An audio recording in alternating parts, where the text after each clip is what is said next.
তাদের সাথে আমাদের আকীদার অনেক বেশকম আছে।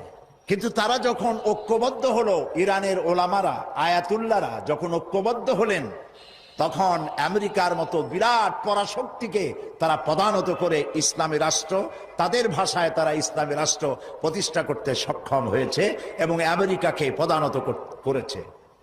এখানে আয়াতুল্লাহ খমিনীর একটি কথা আমার মনে পড়ে, কি সাহস তার! ইমান আকীদা যাই থাকুক, আকীদার প্রশ্নে আমরা আপোস করব না, কিন্তু এই কথাটা তো বলতেই পারি। যখন আমেরিকা তাকে বলেছিল যে আমার দূতাবাস থেকে যে 56 জনকে গ্রেফতার করা হয়েছে আমেরিকান, এদেরকে ছেড়ে দাও, তা না হলে তোমার খাদ্য রসদ আমেরিকা থেকে যত সাহায্য যায় সব বন্ধ করে দেওয়া হবে।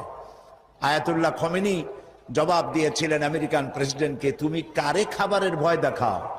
যেই জাতির বছরে 1 মাস না খাইয়া থাকা ফরজ, সেই জাতি তোমার খাবারের অপেক্ষা করবে?